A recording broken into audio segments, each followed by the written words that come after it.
MD Sports Media Podcast, Episode 3. I'm AJ, And I'm Bill. and we're going to get right into it. Hell yeah. So Bill, do you have I think you have a few things for us today. I do regarding UFC. I didn't know if we wanted to start with that and get that out of the way and then just go nuts on the Eagles. Yeah, let's do that. Let's do that. All right. All right, cool. Save best for last. That works for me. So, this weekend we have this is a weird one, just a note. It starts late at night at 1 in the morning on Sunday, February 5th. Just a note. We have a UFC fight night going on between the two heavyweights, number 7 ranked Derek Lewis and number 12 Sergey Spivak. Along with that, there's a few other fights on this card that are pretty good, along with my prelim fight that I'm highlighting as well. So we're going to start down low and move upwards. And we're going to start in the prelims, which start at 10 o'clock on Saturday, February 4th, Eastern Standard Time, 10 p.m. Did that a little backwards, but whatever. Either way, you got Junyoung Park versus Dennis Tuliman. And the only reason why I'm bringing up Junyoung Park is he is also known as the Iron Turtle. Iron Turtle is currently 15-5. 5 wins by knockout, 4 by submission. 4 of those knockouts are in the first round. Turtle. That's exactly why. But I've seen him fight before. I've seen him submit people. He's pretty good at what he does. 51% striking accuracy, 54% takedown accuracy, too. So that submission is definitely something to keep in mind. He is currently on a 2-fight win streak, beating Anders and then Holmes, and now fighting Tulinan. Beyond that, though, we also have Dennis Tulinan. I'm going to keep saying his name wrong. I'm so sorry. 8 wins by knockout. 6 of them, though, first round finishes as well. He is 11-6 currently. He is also coming off a 1-fight win streak. So this is his next fight coming in. Honestly, if I was going to take anything, I would take the Iron Turtle via submission. And definitely somebody to keep an eye on. I don't know if he's going to really make a big splash in the middleweight division because middleweight kind of is still stacked beyond the lower 15, but somebody to keep in mind. Next up, we're going to just jump right into the main card. Beyond that, other fights, there's a lot of Asian fighters this time. We got people from Japan, South Korea, Indonesia. It's going to be a nice card. Speaking of which, though, for South Korea, we got Doo-Ho Choi, a.k.a. the Korean Superboy, finally coming back after, I believe it's 4 years. The last time he fought, was 2019, versus Kyle Nelson, Kyle the Monster Nelson. When it comes to Doo-Ho Choi, he is currently 14-3, 11 wins by knockout, 1 win by submission, 3 first-round finishes. And then Kyle Nelson is currently 13-5, 5 wins by knockout, 4 by submission, 7 first-round finishes. So Kyle Nelson's a little bit more aggressive for those first-round knockouts. Just going back to Superboy Choi, going all the way back to December 10th, 2016, he fought another fighter that I believe is finally retired, Cub Swanson. That was actually for the year of 2016, Fight of the Year. It was one of the craziest fights to see, but Cub actually took it in the end. Currently, Superboy Choi, though, is on a 3-fight losing skid, losing to Jeremy Stevens, and then finally Charles Jourdain. So he needs to really pick it up in order to win. Well, I hope that it happens. He's off with South Korean fighters. Usually they have the military time to take. I believe that was a part of why he was gone for a little bit, along with some injuries. So after, actually 4 years, 2019 to 2023, 4 years, he's finally back and going to be fighting Kyle Nelson. So going back to Kyle Nelson, 46% striking accuracy, usually 3.34 significant strikes landed per minute. Does take a lot of damage, though, with 5 significant strikes absorbed per minute. Also on a 2-fight losing skid, so I have a feeling this fight, when it comes down to it, no matter what happens, whoever wins is staying in the UFC, and whoever is not, probably going to be getting kicked out. honestly, when it comes to this fight, I think it's going to be going down to whoever. I think they're both going to be desperate for a knockout. One, keep their stock up. Two, to stay in the UFC, as I said before, and keep like their name relevant. So overall, one of them's going to get a knockout. I'm hoping Choi can pull it out, but I'm not entirely sure. If I would have had to make a bet on either one of them, I would do KO for both one or the other. And then lastly, we're going to get right into the main event. And that is the heavyweight bout, as I said earlier, Derek Lewis versus Sergey Spivak. Derek Lewis, oh man, what can I say about him? Derek Lewis, aka the Black Beast. You've probably seen him online on YouTube with his famous line, "My balls were hot," and a few other lovely lines that he said during interviews. He hates getting interviewed. He just wants to swang and bang and knock people out, make that money. So when it comes to Derek Lewis, he's currently 26-10. Out of those 26 fights, AJ, 21 of them are wins by knockout. That's nuts. Yeah. That's 8 absolutely first-round nuts. finishes, which I believe is still the record in heavyweight. Or no, with the 21 knockouts, I believe that's the most in the heavyweight division still. I don't know if that has changed since him. But the man has one-punch power. Recently knocked out Chris Daukaus. I'm sorry, there's two Chris, Kyle, and Chris Daukaus, both out of Philadelphia. But Daukaus got knocked out. He knocked out Curtis Blades with a beautiful uppercut that just literally turned off his lights. However, after that, there's been a lot of trouble for Derek Lewis. Most recently, or one of his more recent fights was Tai Tuivasa. Mr. Shuey himself knocked him. That was a beautiful fight. Both were swinging at each other to knock each other down, but Tai got him up onto the fence, threw an elbow, and Derek dropped. Then after that, in July of 2022, Derek Lewis fought Sergey Pavlovich, who also knocked him out in the first round. Sergey is somebody definitely to keep an eye on as he climbs up the ladder in the heavyweight division. I think he's fighting Curtis Blades next. That should be pretty good, depending how that all goes. And now Derek is now fighting Spivak, and he has to defend himself in the top 10 ranking.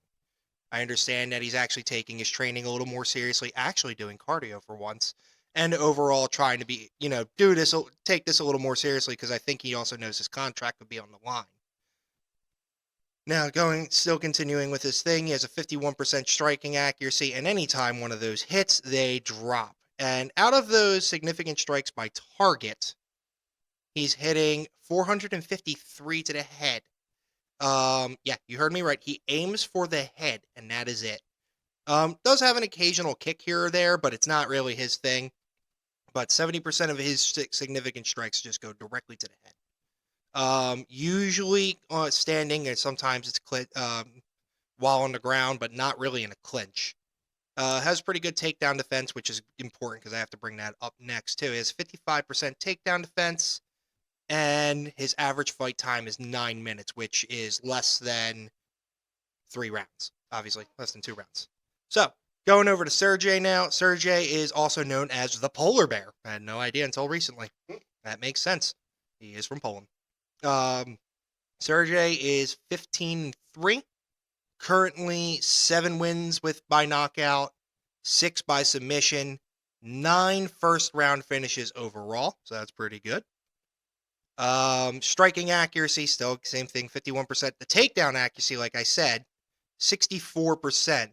Has attempted at least 33 takedowns. I don't know how many landed because it doesn't say. But his takedown defense will be much better than Derek Lewis, but I assume he won't be taking anyone down. Same thing. No, actually, he primarily hits for the face. Significant strikes by target. Aims for the head 97% of the time. Jesus. Yeah, he's going for it.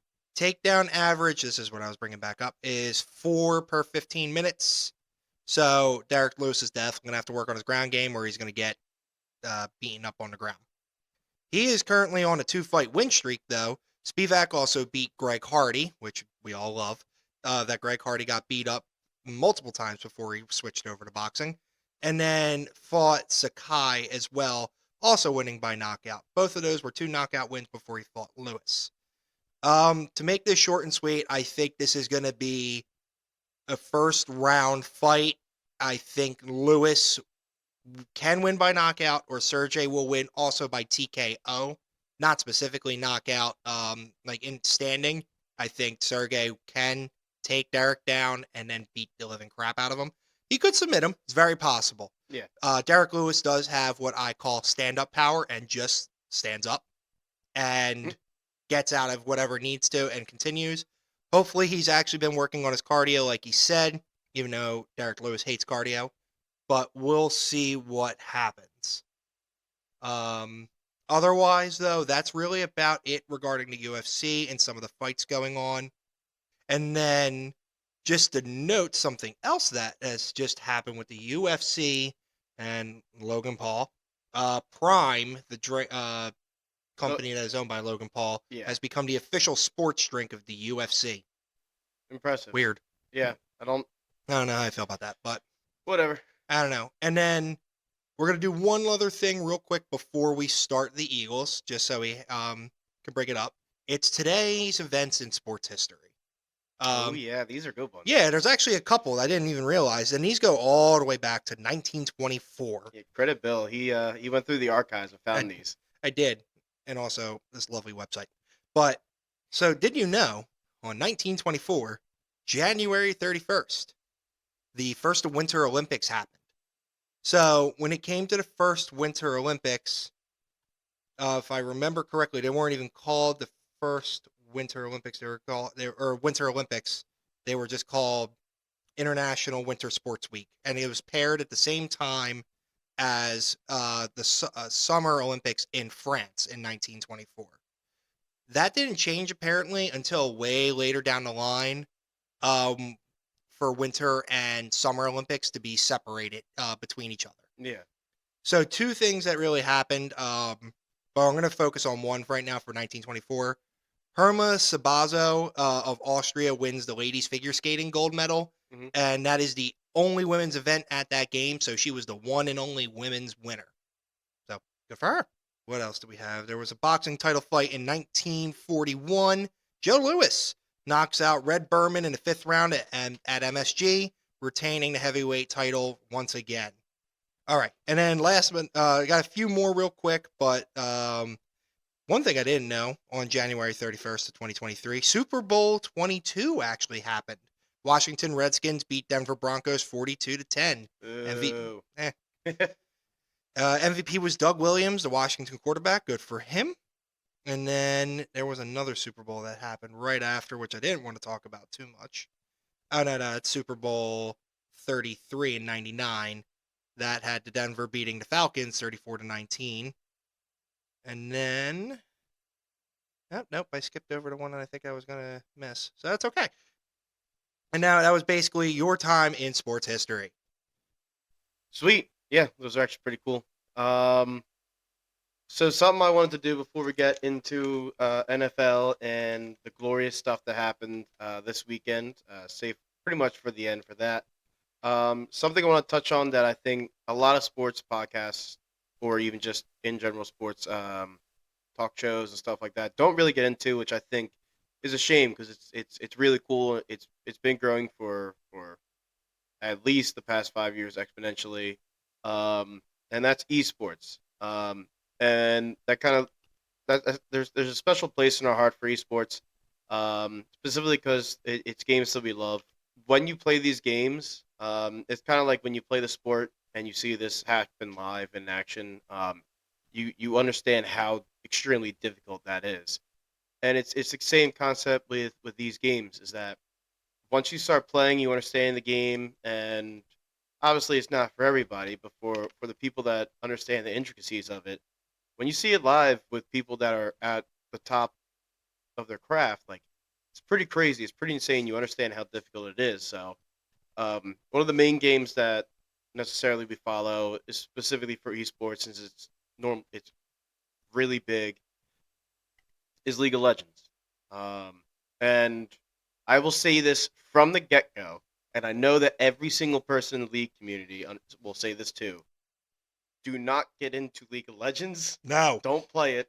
No. It Don't do it. it's such a fun game. It's got one of the most Who said it was fun?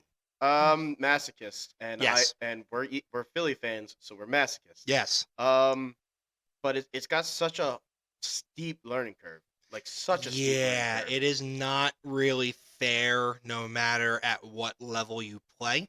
Mhm. It is not worth getting yourself addicted like me, AJ, and a few other people our friend group have.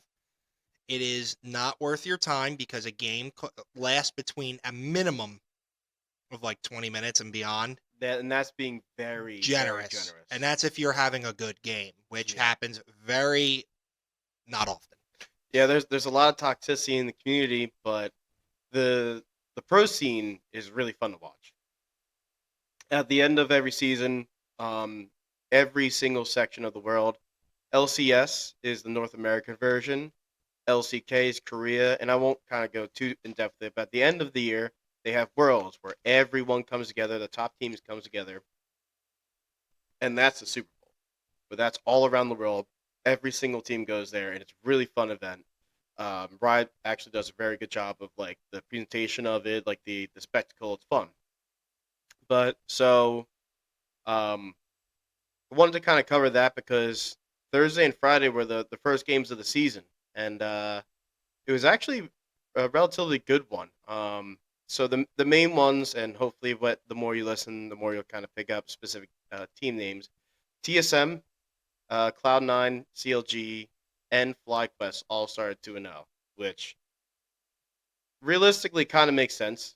I'm a little upset with TL Team Liquid. They're 0-2. But it was kind of a good start to the season.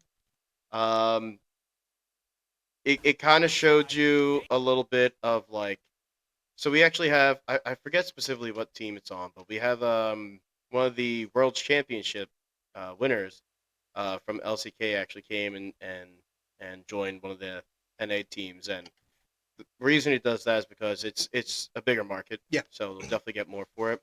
But his first game he didn't perform. He actually got outbeat. So Really? yeah, it was interesting to see this weekend how it kind of works out. Trying to not get too in depth with it because we'll be, Yeah, we're gonna have to take this one slowly.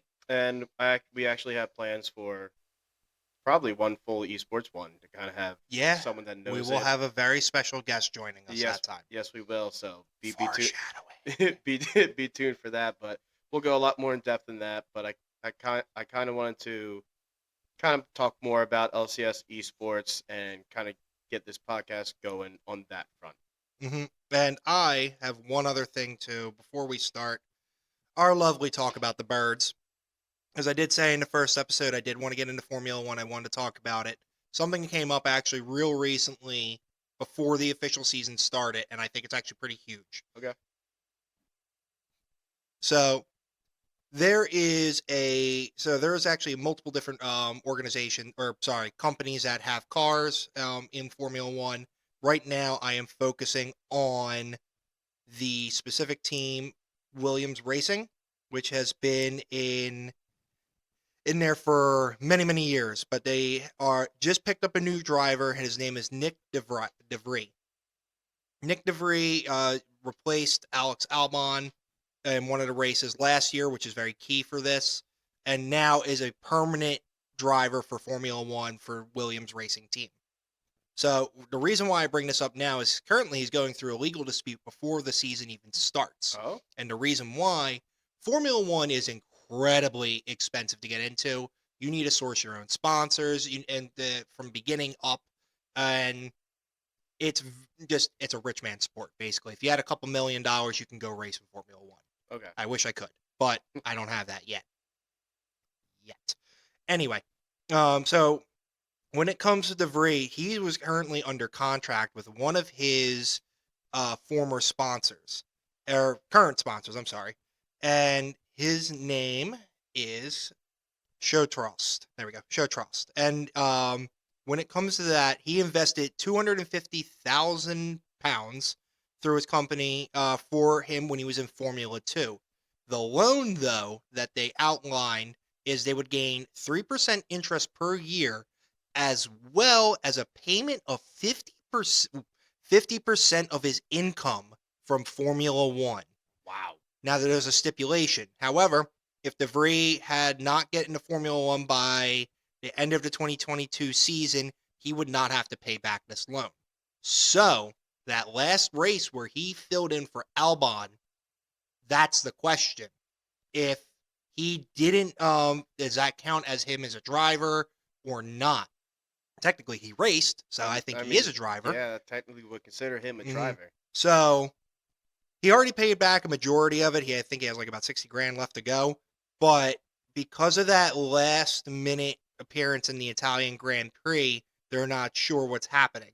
He's saying, DeVries is saying that it doesn't, his debut in Italy does not compare to being a full F1 driver. As there was no mention of a reserve driver in his contract. I think it was like a really last minute thing that happened. Yeah. And so he's fighting to have the loan as being repaid. Mm. This is going to the district court in Amsterdam because he is from the Netherlands, and that whole thing is done there. And apparently the decision will be made on February 3rd, whether or not he will have to pay half of his salary to Show Trust. That sucks. So we'll see what happens, and that's even before you start. And they probably, depending on what he's making now, probably is about a cool mil, if I'm correct.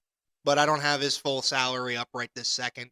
I know the more famous drivers, Max Verstappen, Lewis Hamilton, Sergio Perez, all of them were like the top racing drivers. Mhm. They make a couple mil, and when they win, they get incentives, all that.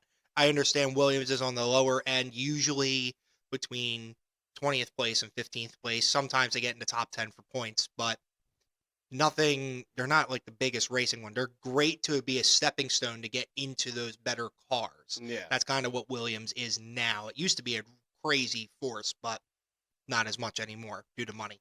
But that is what it is on DeVries, and we'll keep an update on that for next episode. That sucks for him too, because like, that's literally making. It's kind of like making a deal with the devil. It is. Like, And I I take mean, half of what you make. You kind of have to in that type of situation, though, because you're talking hundreds of thousands, if not millions of dollars for you to be able to afford keeping your super license, because you need a specific license to drive Formula 1. Yeah. Handling the cost and repairs of fixing your cars, too, Yeah. which probably are not cheap whatsoever, because they're using probably the craziest equipment known to man to make these cars go 200 plus miles an hour around a corner if they really want to. Yeah. Their whole thing is based on efficiency. So. Yep. That's So- crazy. We'll see what happens. That's that with Formula One, UFC, LCS. Now the fun stuff that we want to It's get into. time. It's time. The NFL Conference Championship games went on this weekend, and Oh my God. boy howdy, That was, you know what, in a 49ers perspective, that was rough. yeah, that does. I mean, so I'll preface this right away. With Purdy getting injured, it definitely dampened the 49ers significantly, their chances of winning. Oh, absolutely. At that same token, watching that game, there was no way with Brock Purdy they were winning. Yeah. I genuinely believe that, even objectively. Like, once I saw Hassan Reddick foaming at the mouth, Mhm. it was over. It was over. The defense for the Eagles wanted that game more than anyone on that field. The offense didn't even do that much, and we still put up 31 points against the number one ranked NFL defense in the league. How did Gainwell do on running? He had 48 yards That's on it? 14 carries. Yeah, Sanders had 42 yards on 11 carries. Hurts had 39 on 11 carries. Sure. Okay. But mind you, Sanders had 2 touchdowns, so did Hurts. That's right. Wait, Hurts had 2 touchdowns or 1? Hurts had 1, Sanders That's had what I 2. Yeah. Okay. What's crazy is that the highest receiving yards for the Eagles was Devonta Smith at 36. That's nuts. Yeah. It was a defensive game. Like, not defense. I shouldn't say it like that. When I mean defensive game, I mean our defense was out there all the time just causing more hell to Purdy and the 49ers. Yeah, our defense was out for blood, and it there was 3 fumbles in this game. One from Josh Johnson, one from Birdie on the play he got hurt, which was UCL. I believe it was a sprain, but he will be out for 6 months So in the general. season, or the off season. Yeah, so we'll see about OTAs, but I highly doubt it. And then one from Debo Samuel, which that was kind of like the one that like sealed the deal. Like once that happened, they showed the bench for the 49ers, Yeah. and they were just defeated. Everyone was defeated. So it was a defensive. It was definitely a statement like, hey, we're here. But on that same token, a lot of the mainstream media has been taken as Eagles have the easiest road to the Super Bowl. All this stuff. Jalen Hurts didn't really do that much. It was against Daniel Jones and Brock Purdy, and even then Josh Johnson. And it was realistically, those are genuinely valid points if they're taken in a vacuum. But you also have to think that it might have, like, even though this game was easier once Brock Purdy went out, he was heralded as like the guy for like at least 8 weeks. They had the #1 NFL defense. And even with the #1 NFL defense, the Eagles still put up 31 points. Yeah. The week before against the Giants, they were saying the Giants were hot. The Eagles were a little rusty. Giants might be looking to like take it over. They might win this game. A lot of people were looking for the Giants to like be competitive and win. Giants came in 38-7, and every single time the narrative kind of flipped a little bit. Granted, the offense of the Eagles didn't really do much, but they didn't have to because like every time there was a fumble, they were right there. Like they had like maybe 20 yards to go. So it was a really cool game. San Fran. I hate as like a competitor seeing one of the starters get hurt on any team because I want to beat you at your best, and if someone gets hurt, it's unfortunate, especially for them in that scenario. They're not able to play at their fullest at that point, which sucks. Yeah. Especially for a competitor. And on the other side of the coin, like now, you're obviously not getting your best. But it was an unfortunate scenario for that, but it was for an Eagles fan, it was such a fun game to watch. It was. No, actually, looking back at the Eagles' defense too, I only see 3 sacks though this whole entire time. But they didn't really need a sack like crazy with how the offense was going to be. There was only 3 sacks. Only 3 sacks. Yeah, your 3 sacks are Javon Hargrave. Let's see, Hargrave, and then Hassan Reddick has the other 2 sacks. He should have been a finalist for Defensive Player of the Year. We got snubbed. We got snubbed. Yeah, nobody likes us. We don't care. No one likes us. We don't care. But credit to McCaffrey. That man was a freight train. Even down at one point, 21-7, he was like, "I'm going to run." He had 5.6 yards a carry. He did. Which is nuts. 84 yards and a touchdown. That touchdown run was disgusting. That was. Hurdled one person, took a hit from 2 people, just bursted for like 12 yards to the end zone. Yeah, props to him. Which is really good. But I was in Philly for the game. It was really fun. Everyone was on polls, no matter what happened. Well, hold on, I'm not there yet. Go ahead. The game ended, and not a word was like. Obviously, people are excited, freaking out, but then there was this weird, cool, calm, collective walk out the bar, go towards City Hall, and then everyone you just hear Eagles chants. It was pure, unadulterated love all the way through. We walked all the way up to City Hall. There was like a massive amalgamation of people all together. Everyone was all bottled up, but there was like, it was just such a weird feeling. And I missed this in 2017 when the Eagles had their whole run because I was never in Philly when like they won everything. So that was one of my regrets. But being there was such a cool experience. And if they win the Super Bowl, I'm going back. Like I want to be with all the Philly natives and the Eagles fans and just the degenerates. The degenerates, but at that, I mean, yeah, they greased the poles. Like Doesn't matter. Like I was there. They greased the poles but the dedication getting up there, they did not. It didn't We're matter. as dedicated as the Eagles team winning the Super Bowl to climb a goddamn pole. There you go. And there was a few people on top of the pole just throwing a football around to the crowd, and they would throw it back. It was such a cool experience, Absolutely. and I'm sure the stadium was rocking. Oh yeah, I would have loved to been at that game, especially with how it went. It was probably just the most amazing vibes the entire time. You are confident that the game is basically over once Purdy got hurt. But sorry, Yeah. again, I'm not trying to diss on him, but basically, you know it's over then, and then they start racking up points. You have a surefire way to the Super Bowl. You are having the time of your life there. 100%, 100%. And Eagles fans are known for the trash talking, and Joey Bosa was there to support his brother. Yep. It didn't go so well. Immediately, one of his first arguments was, "I'm rich or not," and that Philly's just gonna roast you no matter what you do. So it was funny to kind of see that even he who wasn't playing, because he was up in the box too, and they were just relentlessly going at him the whole game. So it's if you can give it back, there's a respect level to it. If not, we're just gonna keep going. But that was the Eagles and San Fran, and then we're gonna move on to the next championship game, which was Bengals versus Chiefs. A very close game. It was a very close game, but I don't. It was weird. It was a weird, like the way it ended. I wasn't necessarily satisfied with. I agree. It was very dissatisfying. I was able to watch it all the way through, and then when I was like, all right, 2020 fourth quarter, couple minutes or a couple seconds left on the clock.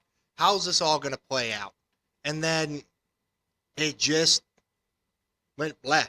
I mean, Cincinnati had to give up the ball. Kansas City, what's it called? Kansas City then got the ball, got the not pass interference. I'm sorry, personal foul. Yeah, it was like unintentional roughness. Yeah, because he pushed him when he was out of bounds, and they got into field goal range, kicked the field goal, and that's it. I mean, that's how football goes. It's not going to be, sometimes the most spectacular endings ever, or a one-side beating. Sometimes it's just bad playing at the end. I'm not trying to say it was terrible, but when you cause a penalty that ends the game, it sucks. Doesn't feel good. Yeah, and I feel really bad for that player too because like he's young. He's like 22 years old, and this is like obviously this is an experience in playoffs to be like, you got to be smarter than that. But at the same time, that's such a fast-paced like game where, in real time, I kind of thought Mahomes flopped. But like when I saw the replay, he does have a bad ankle. So when he got pushed, like he didn't have any support. So like he just went. But it was so close and like to out of bounds and being in that scenario, it sucks that the refs affected it. And that was a big contention all throughout the internet.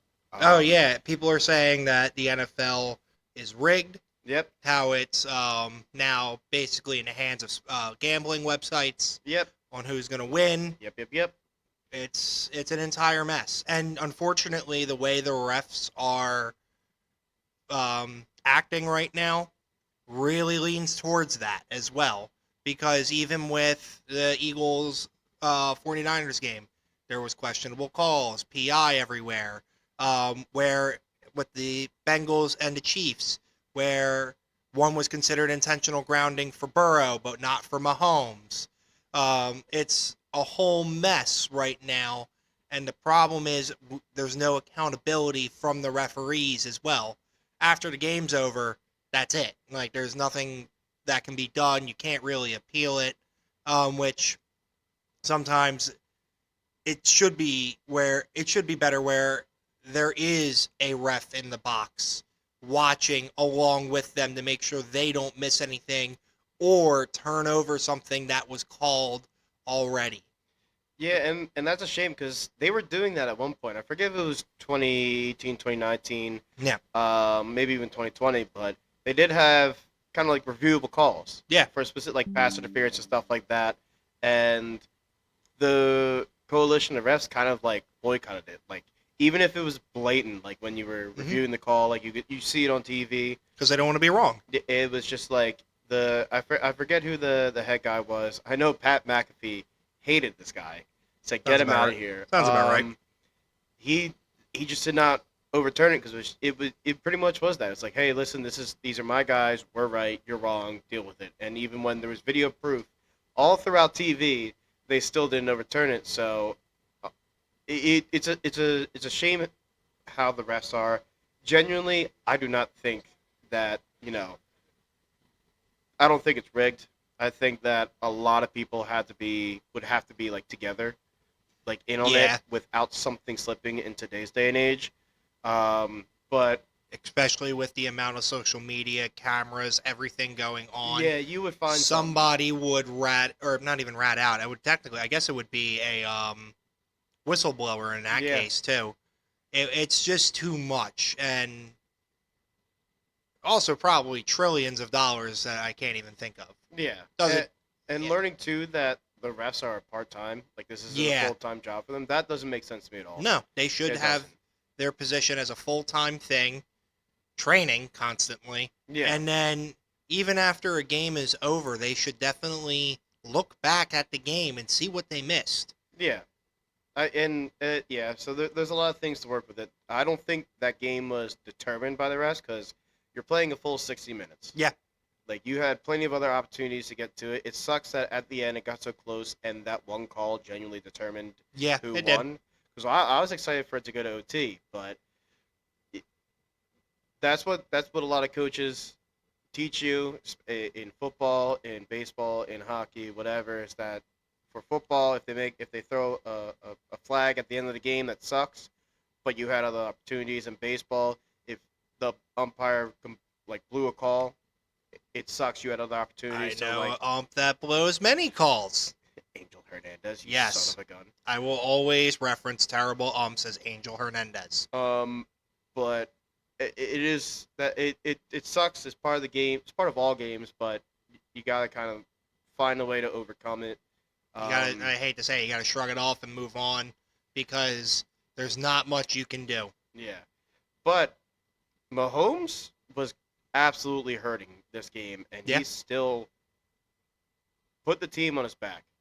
Yeah, 326 passing yards, 2 passing touchdowns. Although the one fumble he had was Yeah. egregiously funny. It was. I was absolutely bawling my eyes out laughing.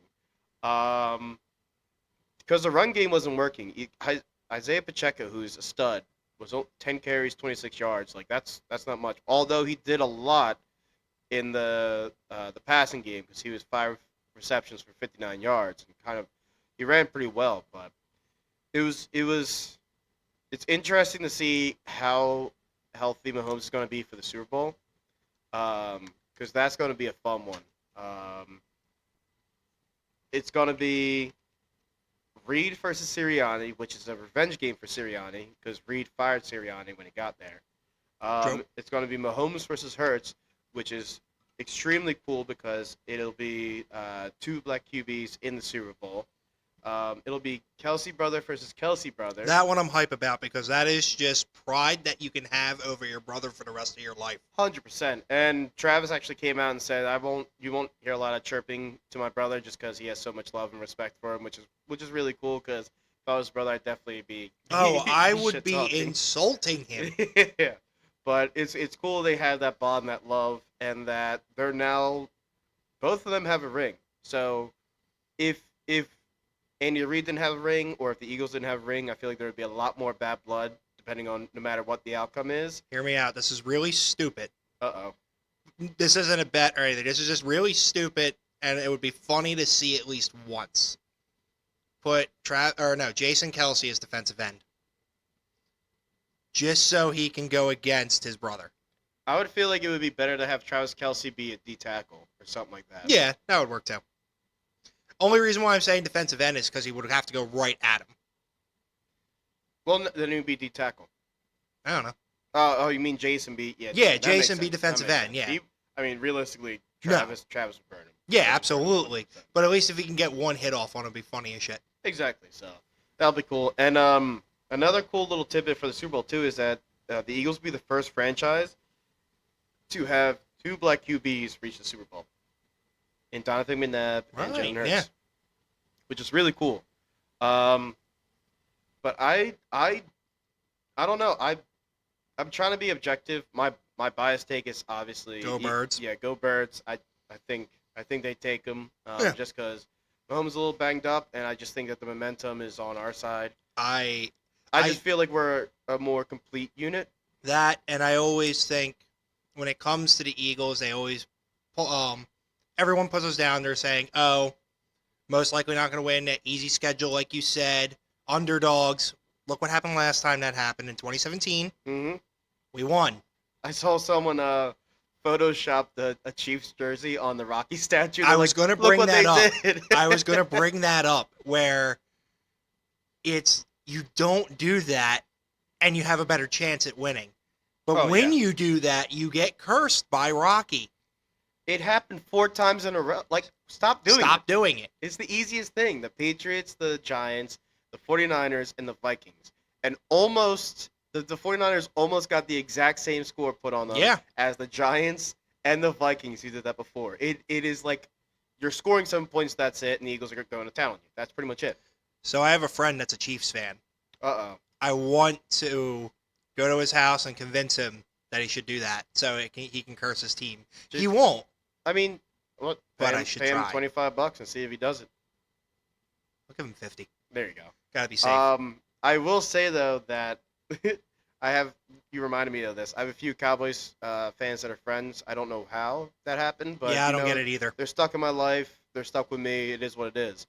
But I got after the game, I got a few morning snaps, some explicits about the Eagles, explicits about Hurts, explicits about everything else. And then they were like, I hate that I'm going to have to deal with this team for at least the next 5 years. And I was like, yeah. Yeah. So Oh. there's definitely pain for the Cowboys fans, and I'm absolutely going to put salt on the wound. But Oh, absolutely. Them and Giants fans, absolutely. let's get a little bit more into the Super Bowl objectively. Mhm. I think that our defense is severely better. I Yeah. think that we have more weapons, but I'm afraid of Patrick Mahomes and Travis Kelce. Yeah. I will say that as much as I love Jalen Hurts objectively, at this current moment, Mahomes is still a solid few steps ahead of him. Yeah. And that's where I would give the edge to the Chiefs, and that's a big edge to give. Yeah. Especially though with Travis, I have a feeling our defense will be trying to lock him down so much. I would Somebody double else, team him. they probably will. But what I'm saying is, if they double team him, somebody else is going to now try to rise up and take. Well, so that kind of happened last game. Marquez Valdes-Scantling, MVS, he had a 100-yard game Yeah. with a touchdown. He's kind of slowly becoming the guy because they've had injuries to Juju, they had injuries to Kadarius Toney.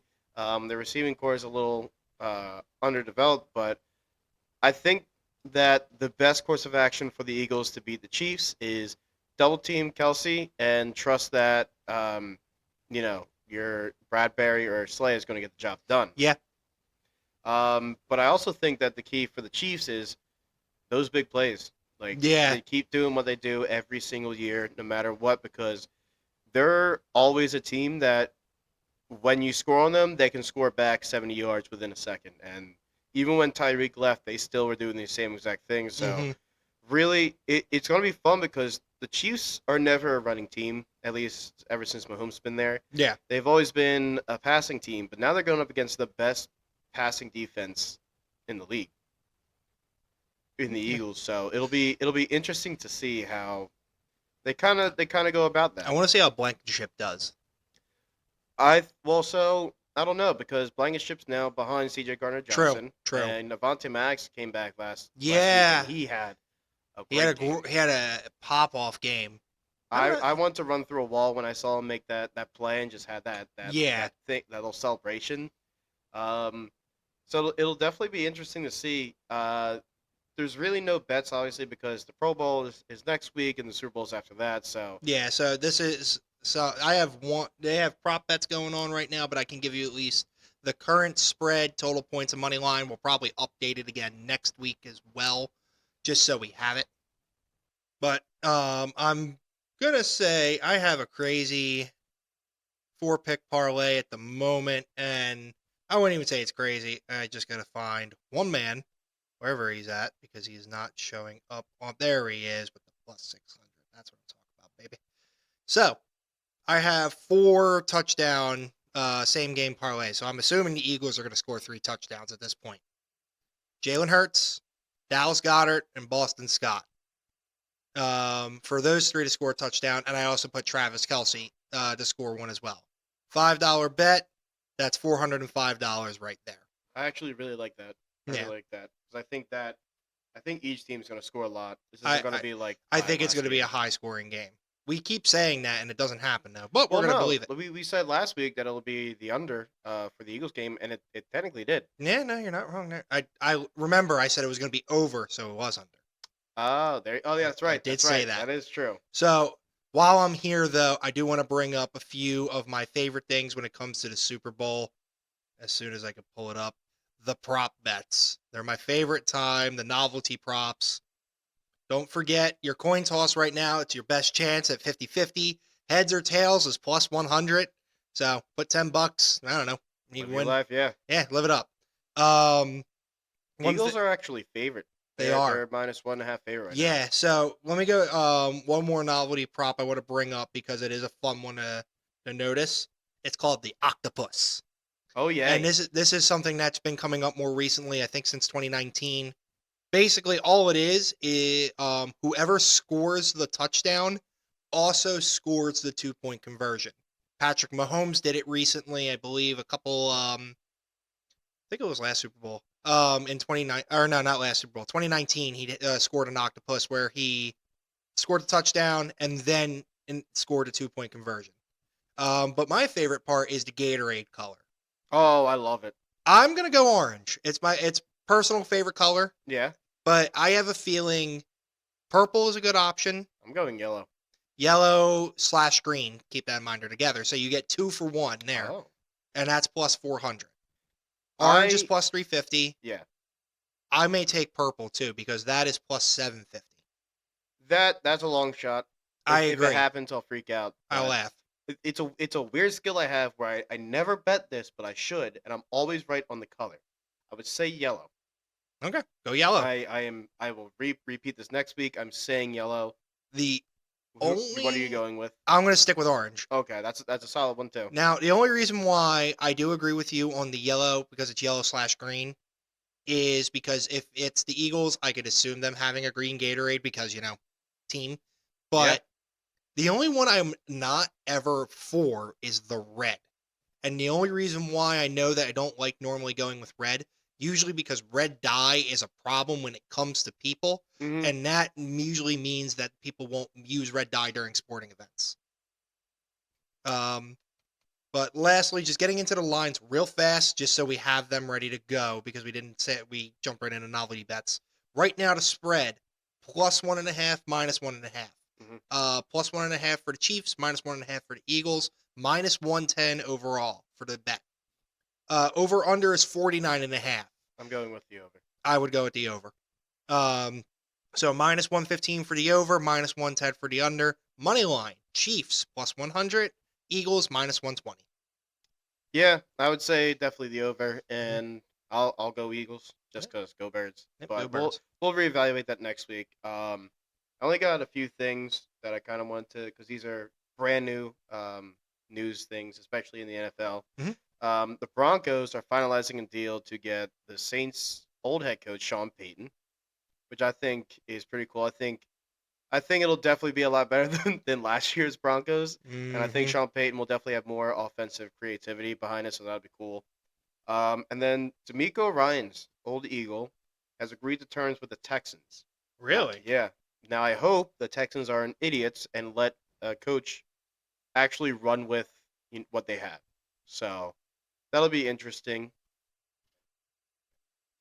That'll be interesting to see how that all plays out. But that's all for us. Again, if you have any questions, make sure to reach out to us through Twitter. Our @handle is AB Sports Media. And then if you have if you want to reach out to us through email, our email is billandajmedia gmail.com. If you have any questions, even any bets that you have, Yeah, or honestly, any send over insights, some bets and we'll see what they're about. yeah, we'll gladly shout them out. So, again, my name's AJ. And I'm Bill.